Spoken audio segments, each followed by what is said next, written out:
But ஆனா அவர் கஷ்டப்படுறாருன்னு நீங்க எப்படி டிசைட் பண்றீங்க? சொல்லுவாங்கல்ல மேம், அங்க அவங்கள பாக்குறவங்க சொல்லுவாங்க, அந்த ஏரியால இருக்கவங்க சொல்லுவாங்க. உங்களுக்கு ஒரு விஷயம் தான், நீங்க ரொம்ப அதிகமா கஷ்டப்படுறீங்க. உங்க குழந்தைகள் 2 பேரையும் நீங்க தான் சுமக்குறீங்க. அந்த சுமை அவர் சுமக்கலையே. அவர் பர்சனலா அவர் நல்லா இல்லையே, அவர் கஷ்டப்பட்டு தானே. நான் நல்லா இருக்கேன் மேம், எனக்கு எந்த பிரச்சனையும் இல்ல. மென்டலி, ஃபினான்ஷியலி எல்லா விதத்திலயும் நீங்க நல்லா இருக்கீங்க. இது ஒரு கஷ்டமே இல்ல மேம். ஒரு பொண்ணு இதெல்லாம் வந்து கஷ்டம்னு சொல்லிக்க கூடாது மேம்.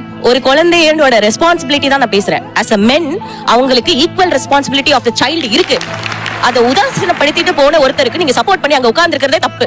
இந்த சமூகம் வந்து பெண்களை அவ்வளவு ஈஸியா விட்டுருதா? ஒரு ஃபங்க்ஷனுக்கு உங்க குழந்தைங்களோட நீங்க போய் ஈஸியா அட்டெண்ட் பண்ண முடியுதா? இது பெண்களுக்கு மட்டும் தான் வருதா மேம்? ஆண்களுக்கும் இதே நிலைமை தான் வருது. ஆண்களுக்கு அதிகமா வருதா, பெண்களுக்கு அதிகமா வருதா? இங்க டிபேட். பெண்கள் அதிகமா அதை காமிச்சுக்கிறாங்க மேம், ஆண்கள் அதை வெளியில சொல்லிக்கிறது இல்ல. பெண்கள் அதிகமா காமிக்கிறது கிடையாது. ஒரு பெண் தனியா சுயமா நின்னாலே இந்த சமூகம் என்ன வச்சிருக்குன்னா, பின்னாடி ஒரு ஆண் துணையோட தான் அந்த பொண்ணு முன்னேறி போக முடியும்னு வச்சிருக்கு. வாய்ப்பே இல்ல. அந்த மாதிரி தனியா நான் இன்னைக்கு நிக்கிறேன், என் குழந்தைய வளர்க்கிறேன், ஆனாலும் பின்னாடி எவனோ ஒருத்தன் இருக்கான்னு பேசுறதா இந்த சமூகம். ஆண்களுக்கு எதிராக பெண்கள் இருக்கலாம், பெண்களுக்கு எதிராக ஆண்கள் இருக்கலாம். பெண்ணுக்கு பெண்ணே எதிரே இருக்கவே கூடாது. அவங்க பேசுற எல்லாமே பொய்யா இருக்கு. அவங்க முதல் பாயிண்ட் என்ன சொன்னாங்க, உயிரோட இருக்காங்களா இல்லையானே தெரியலனாங்க. இப்போ யாரோ ஒருத்தங்க பார்த்தாங்க, அவர் கஷ்டப்படுறாரு அப்படின்னாங்க. எனக்கு 2 பசங்க இருக்காங்க, நான் ரொம்ப ஹாப்பியா இருக்கேன், சந்தோஷமா இருக்கேன். 100% போய் எப்படி சொல்ல முடியும்? இன்னைக்கு நாங்க ஒவ்வொரு பொண்ணு நாங்க சித்து பொழிச்சிட்டு இருக்கோம். நரகம்னா என்னன்னு தெரியுமா உங்களுக்கு?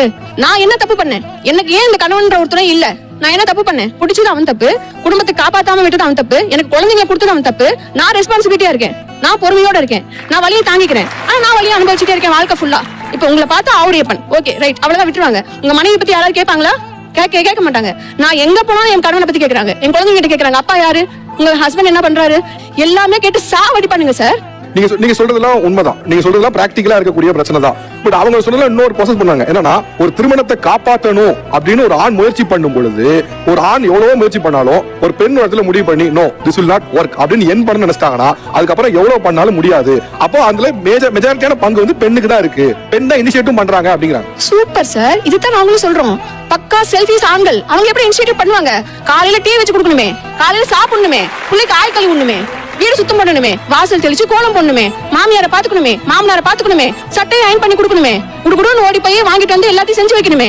அவன் எப்படி சார் எனக்கு டைவர்ஸ் வேணும்னு கேட்பான்? அவனுக்கு தான் ஒரு அடிமை சிக்கிருச்சு. நான் சொல்றது எல்லா ஆண்களுமே கெட்டவங்க. நான் அம்மா சொன்ன மாதிரி புனிதவதியான நம்மளால பேச முடியாது. எல்லா ஆண்களையும் நான் வந்து பொய்ன்னு சொல்லவும் முடியாது. அதே நல்ல ஆண்களால தான் நாங்க இன்ன வரைக்கும் மரியாதையோட கௌரவத்தோட வாழ்ந்துட்டு இருக்கோம். அந்த ஆண்கள் கூட எங்களுக்கு நேருக்கு நேரம் உதவி பண்ண எவ்வளவு தயங்குறாங்க தெரியுமா? ஏன்னா நல்ல ஆண்கள் தான். ஐயோ இவளை வச்சுக்கிட்டான்னு சொல்லிடுவாங்களோ, ஐயோ இவளை கூட கனெக்ஷன் இருக்குன்னு சொல்லிடுவாங்க, செத்து பழிக்கிறாங்க. உதவி கூட ஒரு ஆணால நேருக்கு நேரம் செய்ய முடியல. இந்த மாதிரி பொண்ணுங்க தான் காரணம். அவன் டிபெண்டாவே இருக்கான். பொண்ணுங்க டிபெண்டா இருக்காதீங்க. போய் தொலைங்க, வெளியே வாங்க. 10 ரூபாய் சம்பாதிச்சாலும் தலை நிமிர்ந்து சம்பாதிக்கலாம், சாப்பிடலாம், கௌரவமா வீட்டுக்குள்ள கதை மூடி தூங்கலாம்.